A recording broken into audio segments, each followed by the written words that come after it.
저랑 연배가 비슷한 뭐 한 40대, 50대 되시는 분들에게서 종종 듣는 그 이야기이긴 하는데요. 저도 마찬가지예요.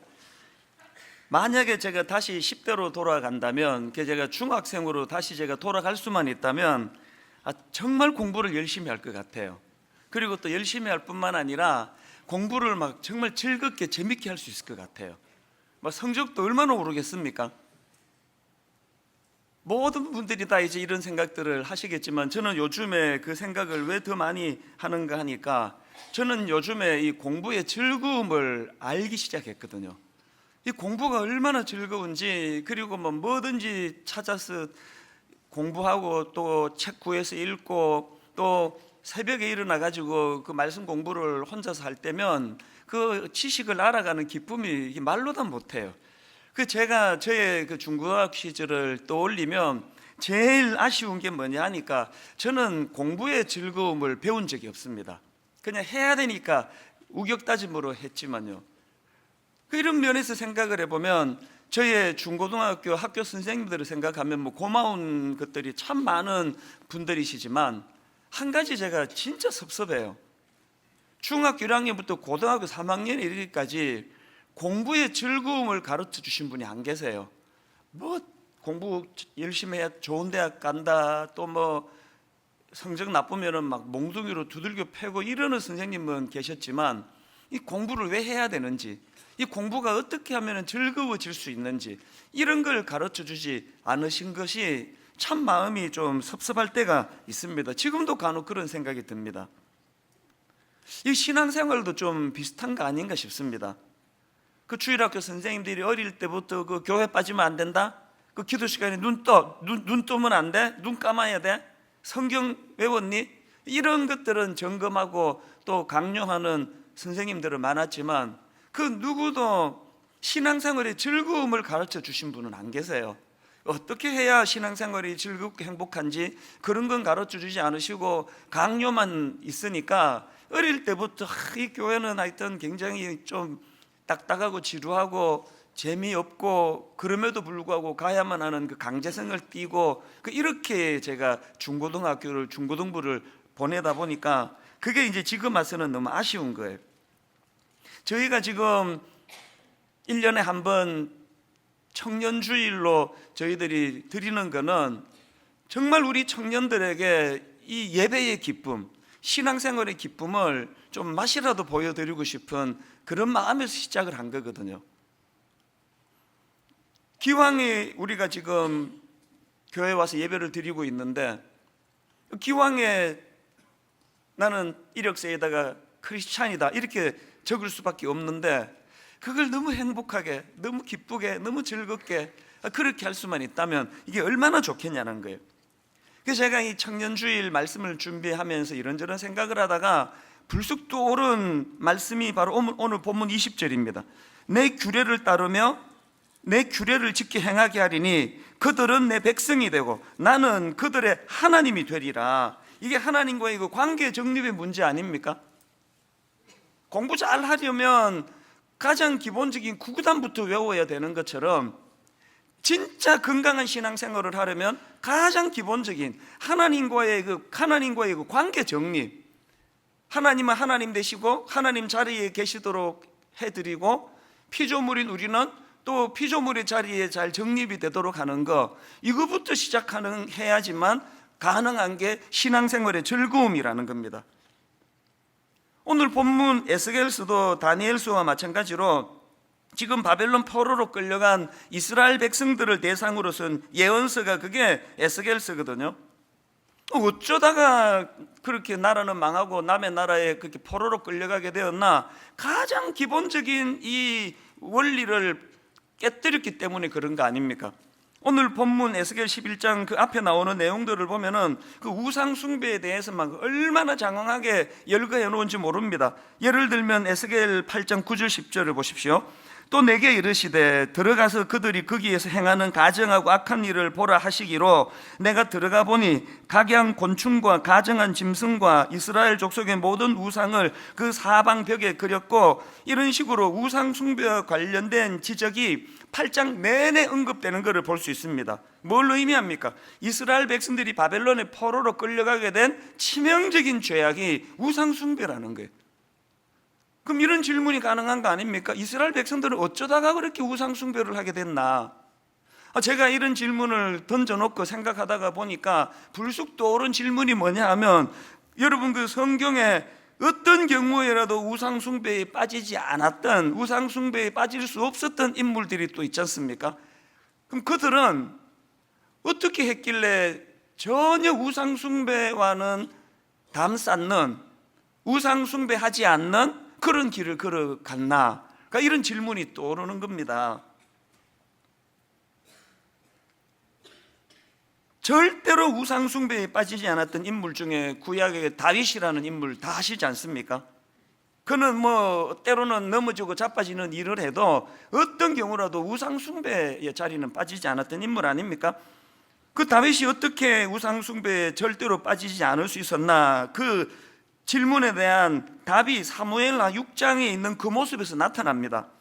사무엘하 6장에 보면 지금 하나님의 임재를 상징하는 언약궤가 다윗성으로 들어오는데, 그때 이 왕이라는 다윗이 어떤 반응을 보였는지 유명한 말씀이 나오지 않습니까? 사무엘하 6장 13절 14절을 보십시오. 여호와의 궤를 맨 사람들이 6걸음을 가매 다윗이 소와 살찐 송아지로 제사를 드리고 다윗이 여호와 앞에서 힘을 다하여 춤을 추는데, 그때 다윗이 에봇을 입었더라. 하나님의 임재의 상징인 언약궤가 들어오니까 다윗이 막 그 기쁨을 억누를 수가 없어가지고 막 왕의 체면에 다 집어던지고 막 바지가 흘러내리도록 그 춤을 춘 거 아닙니까? 사실 그때 절대 권력을 가졌던 왕이 그 백성들을 보는 데서 그렇게 그냥 바지가 흘러내리도록 내가는 그래 보니까 이때 춘 다윗의 춤이 이게 막춤이래요. 막춤. 요즘에 그 단풍놀이 갈 때 차 안에서 흔히 볼 수 있는 그 춤, 그 다윗이 이런 막춤을 추고 이러니까 그 안에 미갈이 비난을 하는 거예요. 그건 뭐 당연한 거 아닙니까?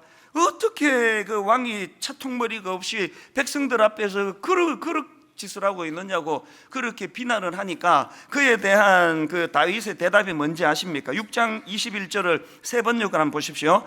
다윗이 미갈에게 대답하였다. 그렇소, 내가 주님 앞에서 그렇게 춤을 추었소. 주님께서는 그때의 아버지와 그의 온 집안이 있는데도 그들을 마다하시고 나를 뽑으셔서 주님의 백성 이스라엘을 다스리도록 통치자로 세워주셨소. 그러니 나는 주님을 찬양할 수밖에 없어. 나는 언제나 주님 앞에서 기뻐하며 뛸 것이요. 그리고 그 다음 22절을 보십시오. 내가 스스로를 보아도 천한 사람처럼 보이지만 주님을 찬양하는 일 때문이라면 이보다 더 낮아지고 싶소.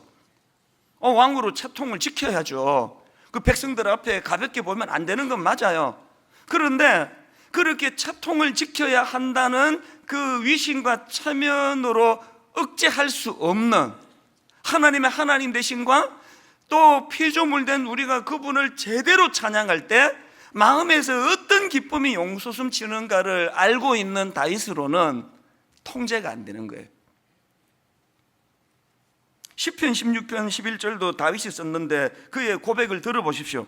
주께서 생명의 길을 내게 보이시리니 주의 앞에는 충만한 기쁨이 있고 주의 오른쪽에는 영원한 즐거움이 있나이다. 우리도 이런 거 좀 누리면 얼마나 좋겠습니까?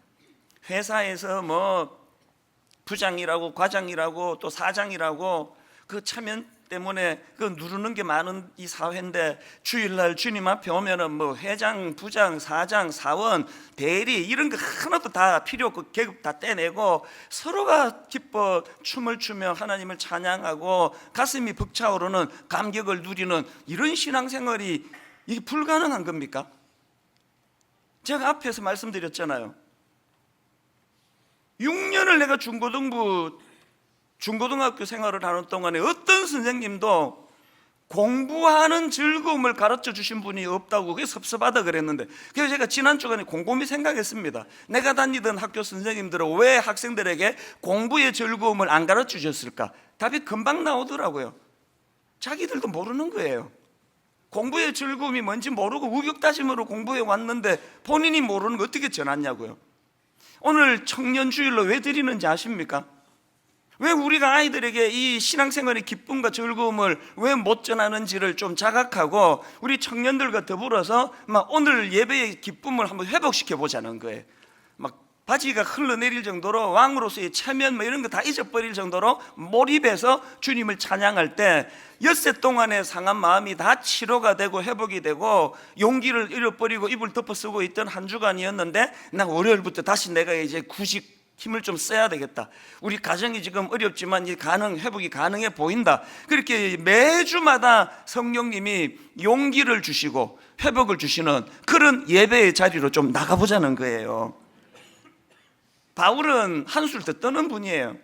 빌립보서 2장 17절에 보니까 만일 너희 믿음의 재물과 섬김 위에 내가 나를 전제로 드릴지라도 이 더 좀 잘 실감나게 번역한 게 현대인의 성경인데요. 여러분의 믿음의 재물과 봉사 위에 내 생명의 피를 제사술처럼 따라 붓는다고 해도 나는 기뻐하고 여러분 모두가 함께 기뻐할 것입니다. 이게 지금 제가 그 옆방에서 그 히터 켜놓고 혹은 에어컨 켜놓고 시원한 바람을 누리면서 이런 걸 제가 썼으면요, 이건 문학이에요, 문학.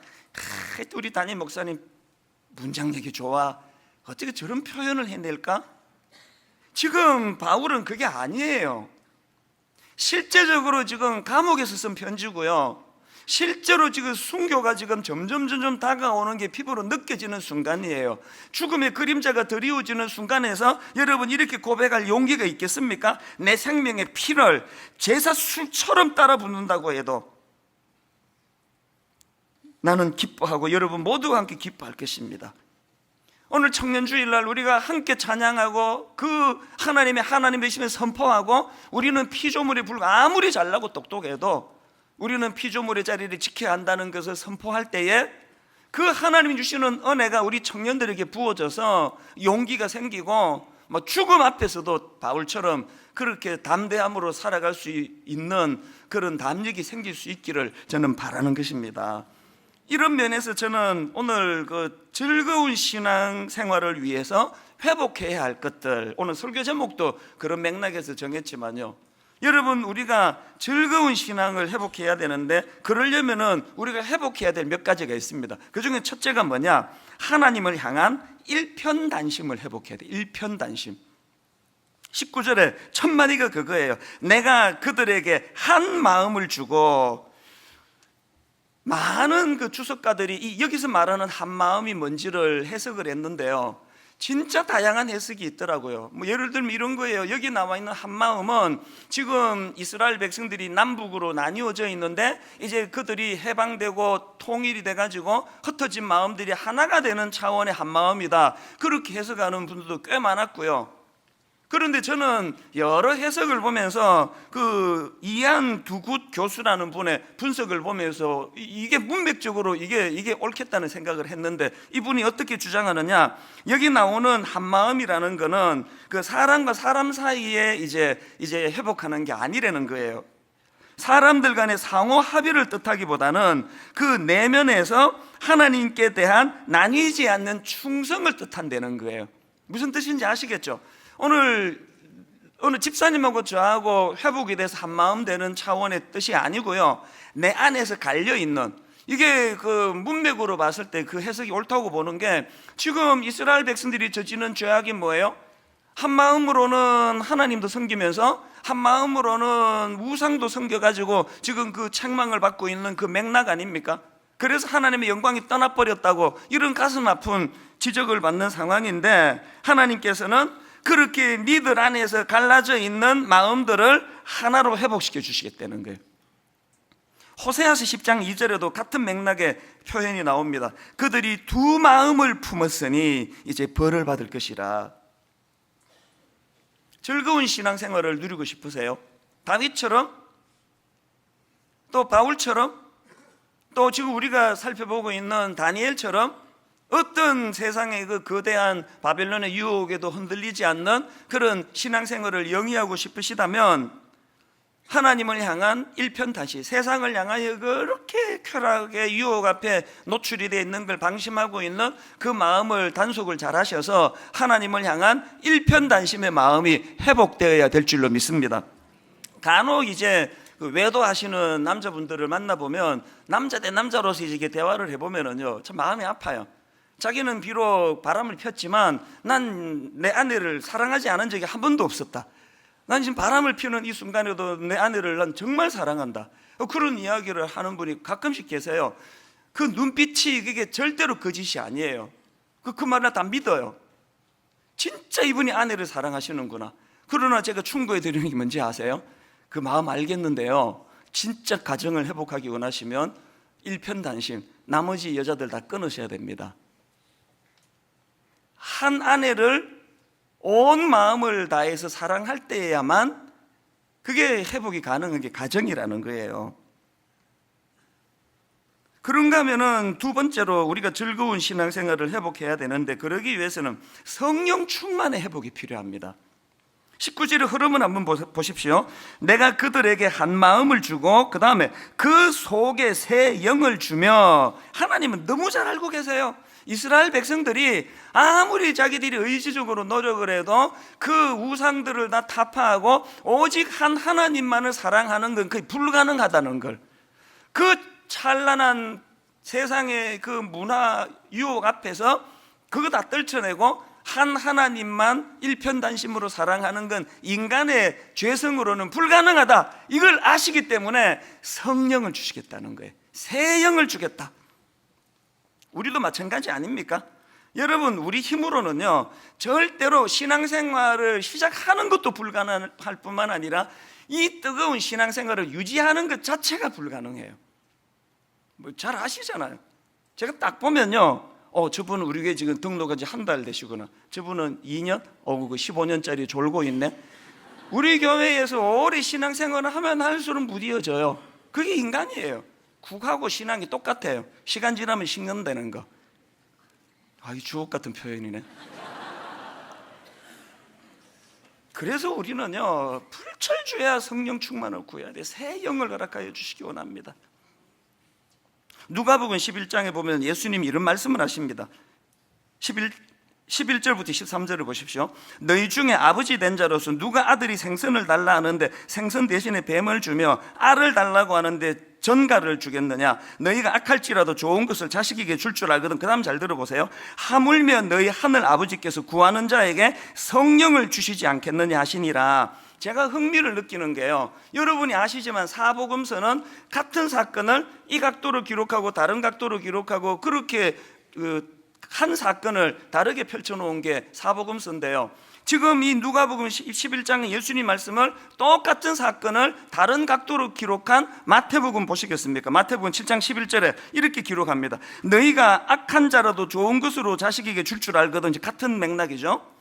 너희가 악한 자라도 좋은 것으로 자식에게 줄 줄 알거든 하물며 하늘에 계신 너희 아버지께서 구하는 자에게 좋은 것으로 주시지 않겠느냐. 마태복음에서 좋은 것으로 주시지 않겠느냐를 더 구체적으로 누가복음에서는 성령을 주시지 않겠느냐예요. 하나님의 시각으로는 우리가 아플 때 병을 고쳐주시는 선물도 귀하고, 경제적으로 어려울 때 물질로 은혜를 주시는 그 선물도 귀하고, 머리 나쁜 아들이 머리 좋아져 좋은 대학 가는 선물도 필요하고, 각양 여러 가지 좋은 것을 주실 수 있지만 하나님의 시각으로 그 좋은 것 중에 가장 좋은 선물은 성령이라는 성령. 성령의 충만하심, 이게 니들에게 가장 좋은 선물이다. 이걸 지금 마태복음이 강조하고 있는 거거든요. 성적인 죄를 지었던 다윗이 하나님 앞에 구하는데 뭘 구하는가 보세요. 10편 51편 11절입니다. 나를 주 앞에서 쫓아내시 마시며 뭘 구합니까? 주의 성령을 내게서 거두지 마소서. 왜 이걸 이렇게 애타게 구하느냐? 그 다음 12절, 주의 구원의 즐거움을 내게 회복시켜 주시고. 뭐 왕이고 뭐고 뭐 산의 진미를 먹고 자시고 뭐 내가 지금 마음이 불안해 죽겠는데 그게 무슨 소용이에요? 왕의 자리가 무슨 소용이에요? 저는 항상 그런 생각을 해요. 뭐 분당 우리 교회가 뭐 과장된 소문 많이 나가고 내가 뭐 분당 우리 교회 단임 목사라는 자리를 차지하고 있으면 무슨 소용이에요? 내가 지금 행복하지 않다면, 내가 맨날 불안하고 두려워 죽을 것 같으면 이까지 자리가 무슨 소용이에요? 내가 행복하고 나서 뭐 이 자리가 행복하고, 내가 나부터 행복하고 뭐 청년들이 뭐 행복하고 그래야지, 뭐 나부터 지금 불안해 죽겠는데 뭐 내 청년들을 어떻게 신경 씁니까? 다윗이 그 얘기예요. 죄 짓고 났더니 뭐 그것 때문에 쫓아내는 사람도 없고 왕자리 여전히 차지하고 있지만 뭐 마음이 불안하니까 주의 구원의 즐거움을 회복시켜 달라는데, 그 주 구원의 즐거움을 회복시켜 달라고 하면서 그 앞에서 구하는 게 성령님을 구하, 주의 성령을 내게서 거두지 마소서. 여러분, 그 성령 충만함, 우리나라에서는 이게 너무 왜곡이 되어 있습니다. 성령 충만하면 방언을 한대, 방언을. 성령 충만하면 통변을 한대, 세상에. 성령 충만하면 병이 떠나간대, 병 고치는 능력이 생긴대. 이래갖고 성령 충만을 구하면 그 바보예요, 바보. 진짜 바보예요. 성령님은 그런 어떤 기능 때문에 구하는 게 아니에요. 그분이 내 안에 충만하게 임하시면요, 아까 말씀드렸죠, 샬롬, 평안이 찾아와요. 마음의 기쁨이 회복이 돼요. 그리고 무엇보다도 내가 하나님과의 바른 관계를 정립할 수 있도록 그 길을 도와주시는 분이 성령님이세요. 저는 결혼하기 전에 진짜 두려웠습니다. 총각 때 내가 나를 너무 잘 아는데 막 얼마나 저는 일편단심하고 거리가 먼 남자예요. 그래서 내가 이 여자도 좋아했다가 저 여자도 좋아했다가, 그리고 또 진짜 놀라운 능력은 또 두 여자도 동시에 좋아하는 능력이 있어가지고 막 양다리 걸쳤다가 그냥 수습이 안 돼가지고 막 이런 게 전데, 이게 내가 이제 오늘 결혼해가지고 죽을 때까지 내가 한 여자만 내가 사랑할 자신이 없는 거예요. 저희 집사람이 지금 여기 없기 때문에 자신있게 이런 걸 오픈하는 거거든요. 결혼을 딱 해가지고 한 몇 달 막 너무 좋다가 이제 또 막 그것도 뭐 어느 여자가 좋아지고 이러면 이거 어떡하지? 아니, 근데 실제로 그게 걱정이 된 게 사실이에요. 그런데 여러분, 게다가 또 이 목회를 하면은 뭐 교회에 뭐 여성이 뭐 얼마나 많습니까? 요즘은 막 어디 가도 아는 여자분들이 너무 많아요. 비행기를 타도 이찬수 목사님, 또 뭐 기차를 타도 목사님, 뭐 LA 가도 뭐 목사님. 주로 이제 또 다 연세가 드신 여자들이라서 뭐 그렇게 유혹은 안 되는데, 세상에 막 저를 에워싸고 있는 게 여성 아닙니까? 그런데 여러분, 놀랍게도 결혼하고 30년 가까이 될 동안에 기적이 일어났습니다. 결혼하고 지금까지 저는 제 아내 말고 어떤 여자에게라도 잠깐이라도 마음 준 적이 없어요. 이 기적이에요, 기적. 여러분이 난 몰라서 그러는데 이게 기적이에요. 있을 수 없는 일이에요. 어떻게 이런 일이 가능했다고요? 가장 좋은 선물, 성령님이 계세요.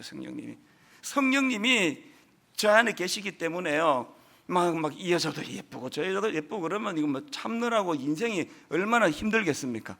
너무너무 아름다운 모습을 하고 제게 다가온다 하더라도요, 저는 그런 여자들이 뱀처럼 보여요. 진짜 그렇습니다. 가끔씩 정신 나간 여자들이 있거든요.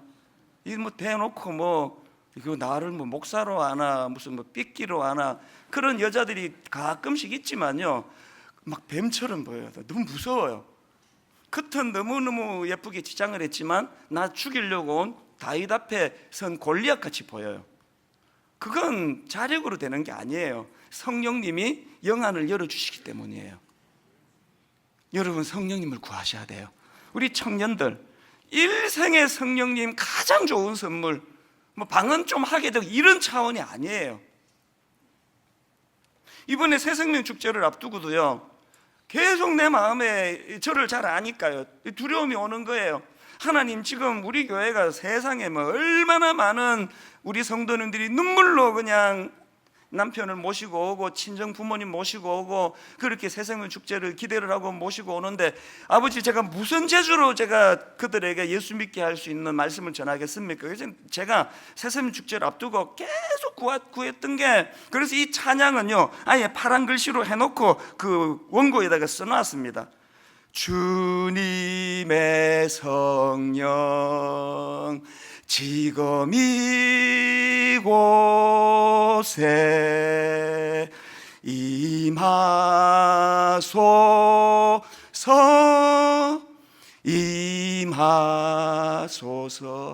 목소리가 다 떨려요. 너무너무 사모했거든요. 아버지, 제가 아라고 설교할 때 성령님 오늘 초청되어 오신 분들 귀에 으라고 들려지게 해주시기 원합니다.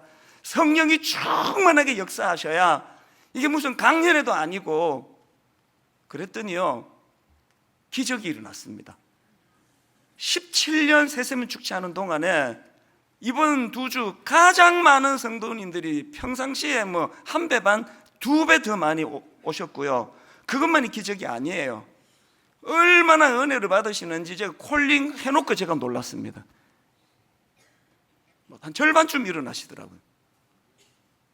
새세미 축제 끝나고 믿겨지지 않는 이야기를 들었습니다. 어떤 분은요, 그 초청돼 오셨는데 너무 많이 울어가지고 울다가 렌즈가 빠져버렸대요.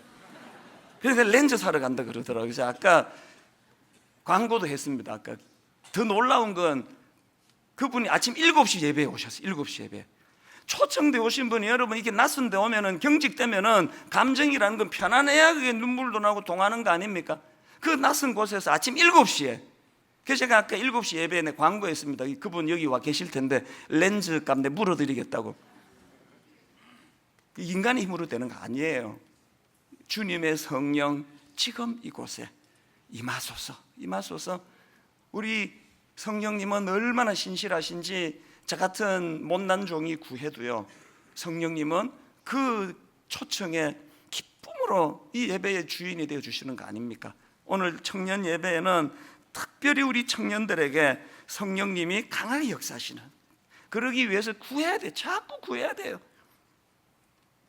하나님 성령님을 구합니다. 그러면 우리 하나님, 너희가 악할지라도 좋은 것을 자식에게 줄 줄 알거든. 하물며 너희 하늘의 아버지께서 구하는 자에게 성령을 주시지 않겠느냐. 이 성령이 충만하게 역사하시는 그런 예배가 되기를 바랍니다. 마지막 세 번째로요, 여러분 우리가 이 기쁨의 신앙생활, 즐거운 신앙생활을 회복하려면 부드러운 마음을 회복하셔야 돼요. 19절을 보십시오.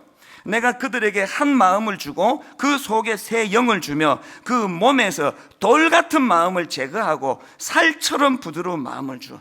지금 우리나라는요, 돌같이 굳은 마음들이 지금 얼마나 무리를 일으키는 세상입니까?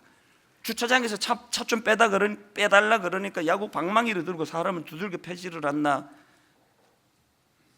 어깨 한번 마주쳤다고 갑자기 시카를 갖고서 사람을 그냥 무차별로 찌르지를 않나? 저는요 근래에요 가장 가슴 아픈 기사 하나 읽었습니다. 머릿 기사가 이래요. 아빠를 사형시켜 달라는 딸들의 절규. 뭔 기사가 이런 게 있나 들어봤더니요, 세상에 그 서울 아파트 주차장에서 전처 칼로 난자해서 살인을 저질렀는데요, 20년 넘게 그렇게 가족들에게 폭력을 휘두르다가 이혼한 게 3년 됐는데 끈질기게 협박하다가 그런 짓을 저질렀는데요, 그렇게 아빠에 의해서 엄마가 살해당하고 그 딸이 청와대 청원 게시판에 올린 글이 그거예요. 우리 아빠 사형시켜 주세요. 전 처음에 누가 장난글 쓴 줄 알았습니다.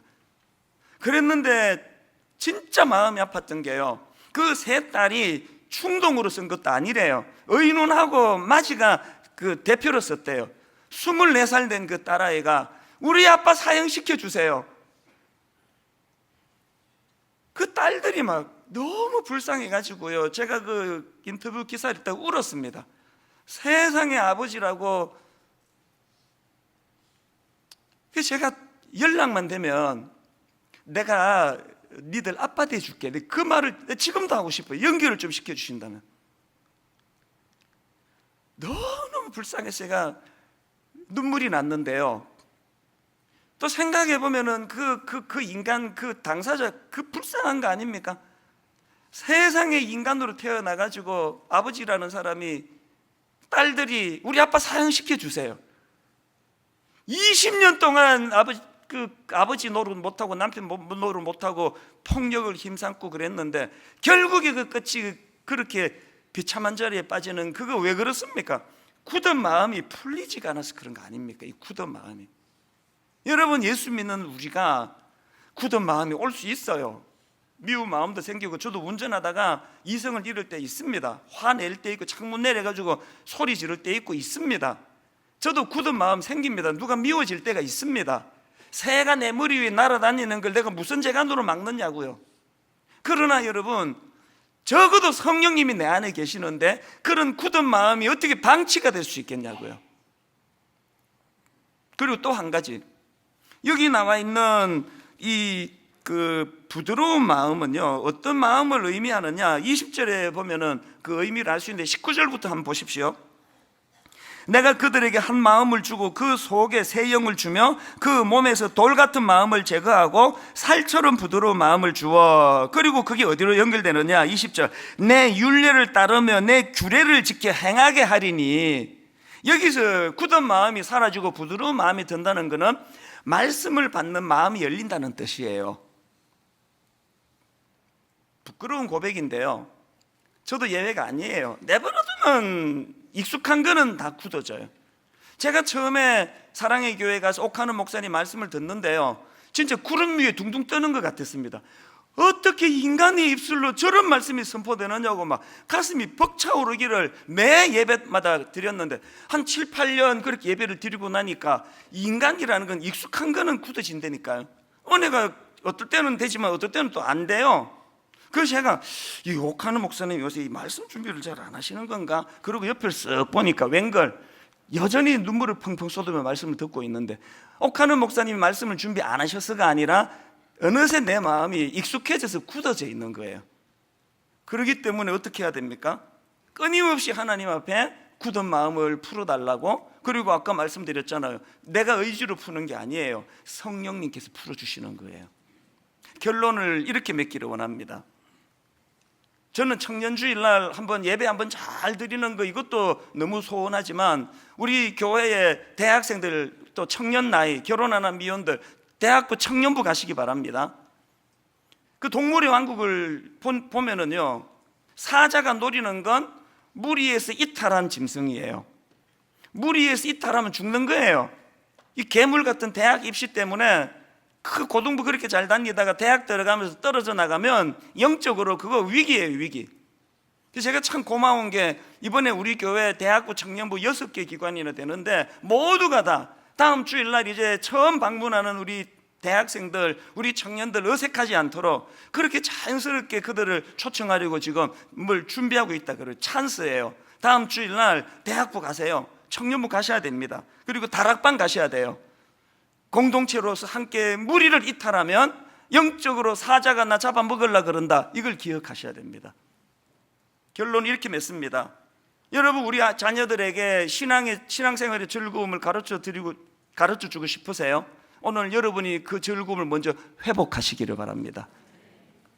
그래서 저는 오늘 너무 마음이 설레어요. 아까 앞에 예배에서도 우리 청년들과 또 어른들이 어우러져 찬양을 하는데 막 마음이 너무 기뻤는데요, 여러분 우리 찬양 아시잖아요. 사랑하는 나의 아버지 이름 높여드립니다. 주의 나라 찬양 속에 임하시니. 그 다음 가사가 이래요. 능력에 주께 찬송하네. 여러분 기억하세요. 우리가 홀로 부르든 예배 시간에 부르든 뜨겁게 주님을 찬양하면 거기에 하나님 나라가 임해요. 임하는데 어떻게? 능력으로.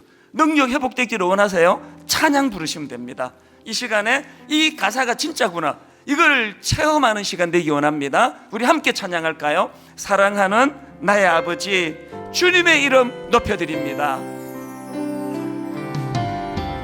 사랑하는 나의 아버지 이름 높여드립니다.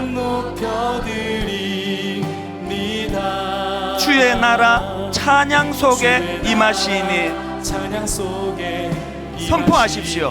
능력에 주께 찬송하네. 주께 찬송하네. 전능하신 하나님, 하나님 찬양. 언제나 동일하신 주, 전능하신 하나님 찬양.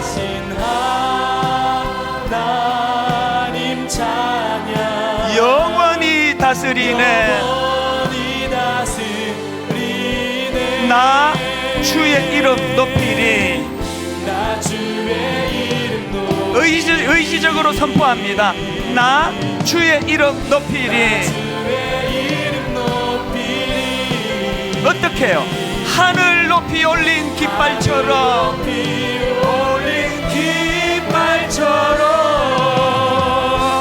주의 이름 높이리. 전능하신 하나님, 하나님 찬양.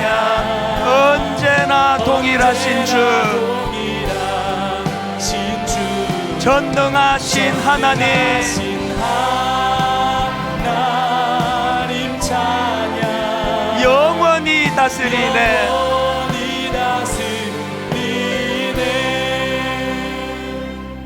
저는 오늘 이 시간에 우리 청년들, 대학생들 다 단으로 초청하기 원합니다. 다 단으로 초청해서 우리가 함께 기성세대와 젊은 세대가 어우러 주님을 찬양하고, 기성세대와 젊은 세대가 한마음이 되어 하나님 앞에 이 나라와 민족을 위하여 기도하고, 또 가정회복을 꿈꾸며 기도할 때 성령님이 어떻게 역사하시는가를 오늘 이 자리에서 경험하고 또 목도하는 그런 예배가 되기를 간절히 바랍니다. 우리 후렴부터 한 번 더 찬양할 동안에 우리 젊은이들과 더불어 함께 손을 들고 주님을 기뻐 찬양하기 원하는데, 바로 거기에 주의 나라가 능력으로 임하게 될 줄 믿습니다. 우리 후렴부터 한 번 더 힘을 얻어 선포합니다. 나 주의 이름 높이리, 나 주의 이름 높이리, 나 주의 이름 높이리, 주의 이름 높이리.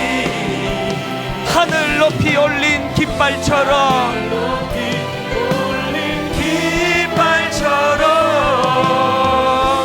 주의 이름 높이 전능하신 하나님, 하나님 찬양. 언제나 동일하신 주, 동일하신 주, 전능하신 하나님 찬양. 영원히 다스리네. 나 주의 이름 높이리, 나 주의 이름 높이리, 나 주의 이름 높이리. 이 모습을 상상해 보세요. 하늘 높이 올린 깃발처럼 주의 이름 높이리. 전능하신 하나님, 하신 하나님 찬양. 언제나 동일하신 주, 전능하신 하나님, 영원히 다스리네.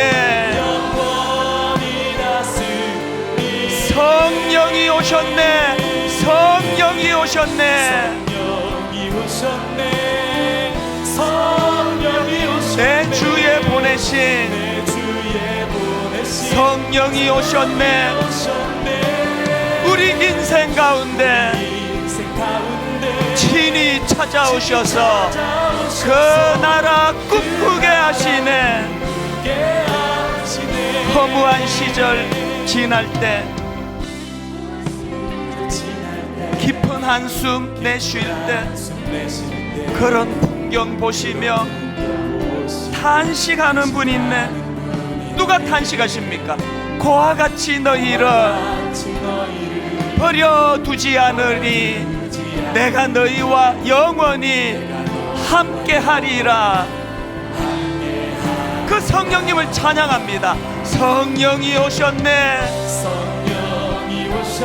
성령이 오셨네. 내 주에 보내신 성령이 오셨네. 우리 인생 가운데 친히 찾아오셔서 그 나라 꿈꾸게 하시네.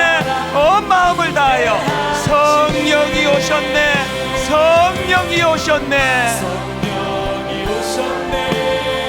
성령이 오셨네. 내 주에 보내신 성령이 오셨네.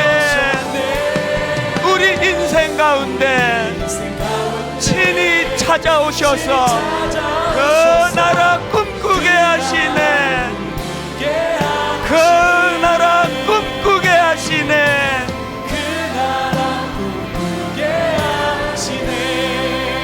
오늘 말씀을 기억하면서, 그리고 우리 젊은 세대와 우리 기성세대가 한데 어우러져 아버지 하나님, 잃어버린 꿈을 회복하게 하시는 분, 성령을 갈망합니다. 굳어진 내 마음을 풀어주시는 분, 성령을 갈망합니다. 아버지 우상숭배의 자리에 빠져 비참한 자리에 빠졌던 그 이스라엘 민족이 회복되도록 주신 하나님의 약속, 새 영을 너희에게 주겠다. 이것들을 구하며 우리 같이 기도합니다. 우리 젊은 세대를 위하여, 우리 기성세대를 축복하며 통성으로 같이 기도하시겠습니다. 살아계신 하나님 아버지, 오늘 이 예배 가운데 성령님 임재하여 주시기 원합니다. 아버지, 내 안에 굳은 마음을 제거해 주시는 분, 아버지 하나님 잃어버린 꿈을 회복시켜 주시는 분, 아버지 좋은 것으로 우리에게 주기 원하시는 그 하나님께서 그 좋은 것 중에 가장 좋은 것으로 주기 원하시는 그 아름다운 선물 성령님을 구하기 원합니다.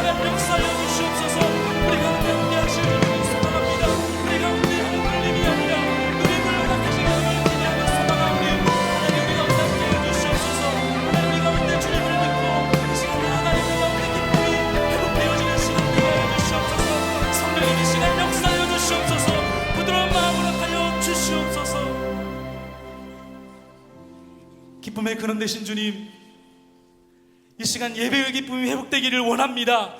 신앙생활의 눌림이 아니라 누림이 되기를 원합니다. 하나님, 이 시간 우리 가운데 신앙생활의 즐거움을 허락하여 주시옵소서. 주님을 향한 한마음을 회복하게 하여 주시옵소서.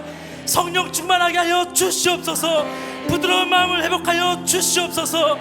그렇게 함께 하실 주님의 이름으로, 예수 그리스도의 이름으로 기도하옵나이다. 아멘. 할렐루야. 이 시간 그 주님을 뜨겁게 찬양하기를 원합니다.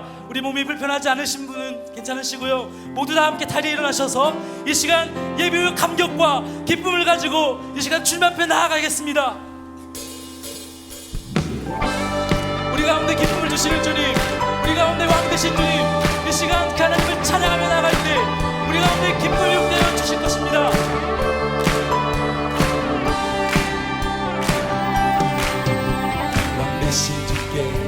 감사하세. 그 사랑 영원하리라. 아멘. 모든 것 위에 뛰어나신 주, 그 사랑 영원하리라. 찬양 찬양. 우리 가운데 찬양 찬양 찬양 찬양 찬양. 영원히 신실하신 능력의 하나님, 영원히 함께하리. 영원히 신실하신 능력의 하나. 우리 가운데 함께하시는 주님, 영원히 함께하리. 영원히. 다시 한번 찬양하며 나가겠습니다. 능력의 손과 표심팔로, 손과 표심팔로 그 사랑 영원하리라.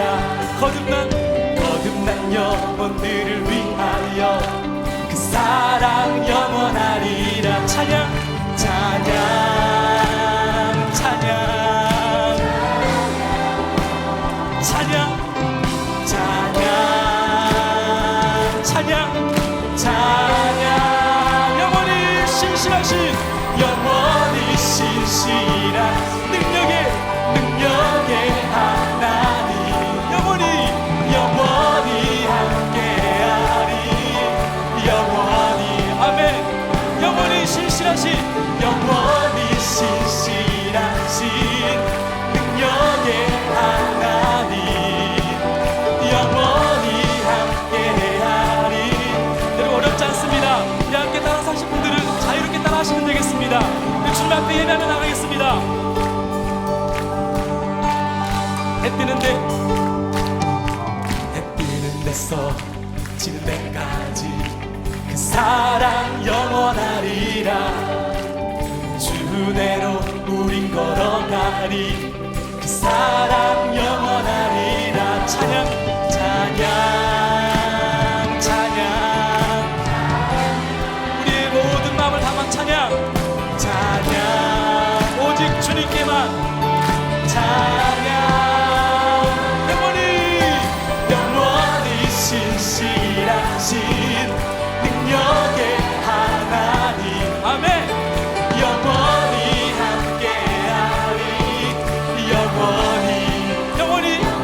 신실하신 영원히 신실하신 능력의 하나 영원히 영원히 함께하리 영원히 영원히 영원히 우리 이렇게 선포하며 찬양해볼까요?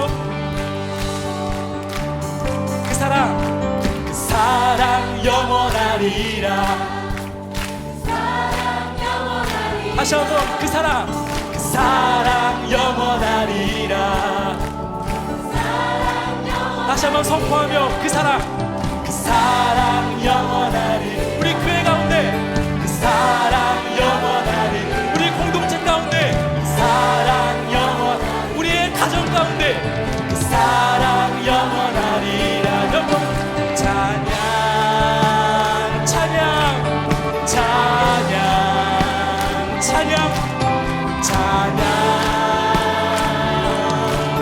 찬양 영원히 영원히 신실하신 능력의 하나님 아멘 영원히 함께하리 영원히 영원히 신실하신 영원히 신실하신 능력의 하나 영원히 영원히 함께하리 영원히 영원히 영원히 주 날 구원했으니 주 날 구원했으니 어찌 잠잠하리 기쁨에 잠잠할 수 없습니다 내 죄 사했으니 어찌 잠잠하리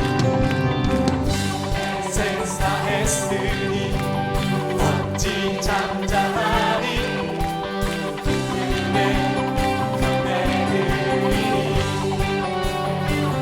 주 날 구원했으니 주 날 구원했으니 어찌 잠잠하리 기쁨에 찬송 드리리 아멘 주 내 죄 사했으니 주 내 죄 사했으니 자유할 수 있습니다